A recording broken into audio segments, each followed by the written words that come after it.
Okay, everybody, welcome to today's stream. We are going to talk about the economy in China.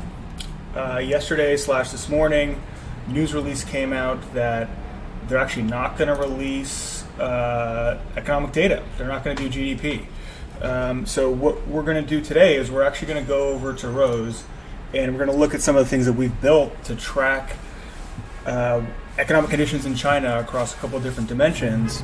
Activity, meaning real economy; policy, meaning monetary and credit pipes; and then prices, meaning financial assets, commodities, REITs, banks, that kind of stuff. And what that comes together in is an indicator we like to call China conditions, which you can see on the screen right now. China conditions is made up of a bunch of different other indicators. It's a combination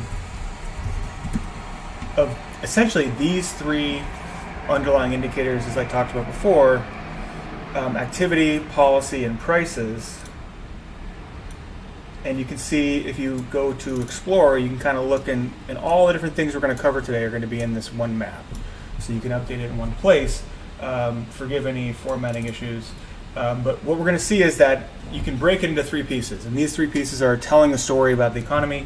Activity is as bad as it's been basically since the financial crisis. It's really bad. We'll talk about why.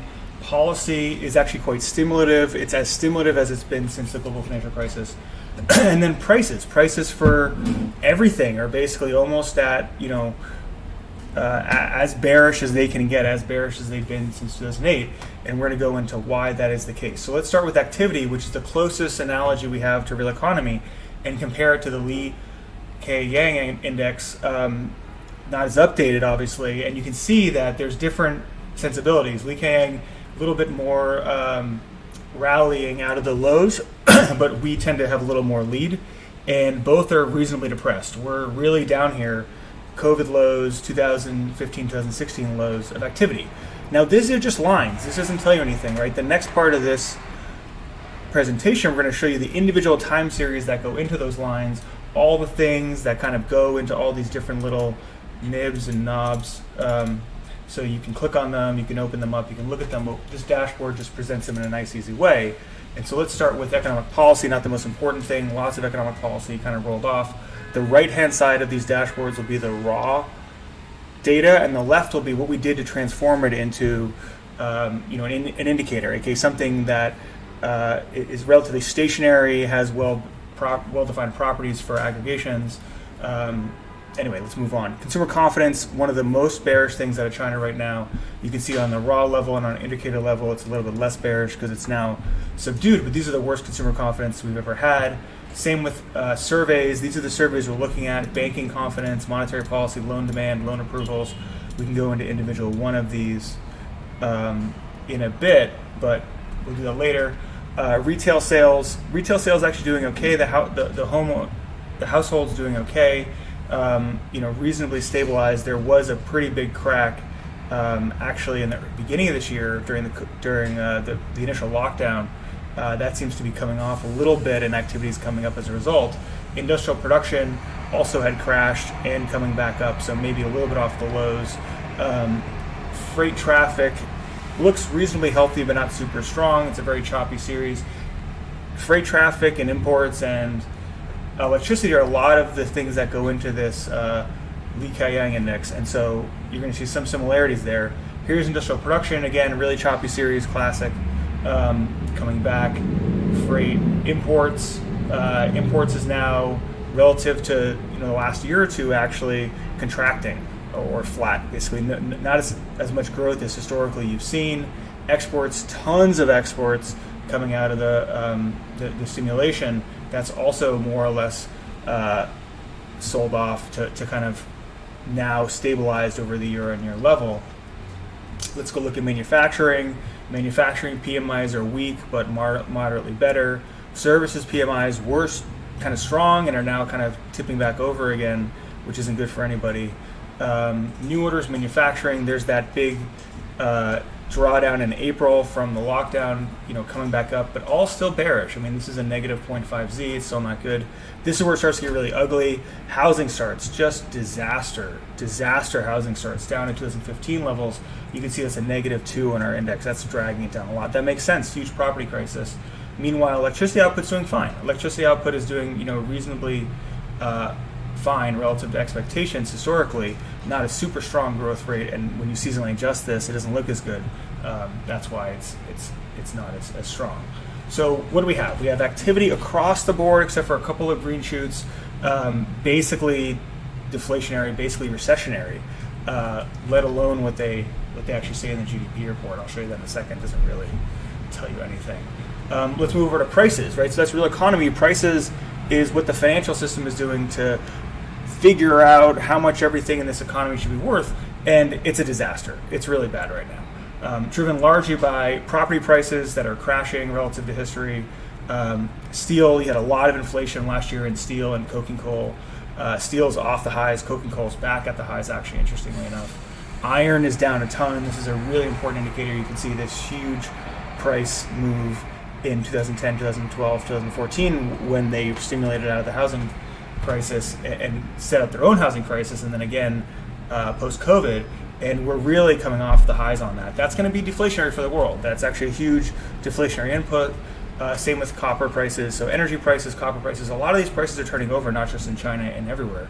Industrial metals in general, pretty bearish reading out of there. Again, commodity prices, pretty bearish reading. Now we're going to move over to the financial asset side. Sovereign CS in China, poking up 110, not great. Relative to history, that's actually pretty bad.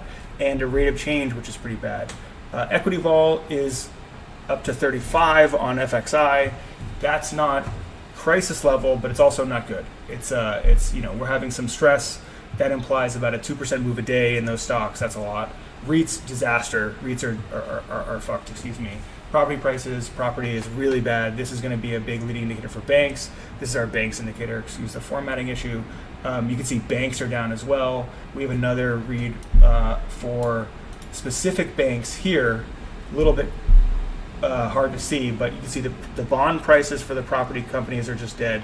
Only the good ones are even in the ballpark, and they're trading at 70 cents in the dollar. So there's huge losses coming through the pipes here, and that's starting to manifest in a 50% drawdown in what we call the bad banks in China. That's after a lot of work done to kind of figure out who those bad banks are. Here they are. We can talk about them later. Let's go back to the primary dashboard. So here we go. Equities. Equities are also down against the relatively highs. So everything's bearish here. All prices are bearish, essentially, except for coking coal. That's why we have such a negative reading here on our prices indicator. Let's move on to policy. We're going to code policy in red. Policy is very supportive. They've been trying to stimulate essentially since the beginning of the year to counter the lockdown. This is a very stimulative measure, and it's only made up of 4 different underlying indicators. One is SHIBOR, keeping monetary policy really easy. Short-term interest rates 1.6. The U.S. rates are going up to 3, 4, 5. That's going to lead to depreciation in the currency for sure. You can see that's very stimulative. Yield curve, they're keeping it as stimulative as they possibly can. It's still reasonably healthy, reasonably supportive. Real money supply growth, not a ton of crazy moves here relative to history, but up. They're printing money again. The machine is running. Total social financing, another version of this, flows through with a lag. They had a huge print in March right against that lockdown.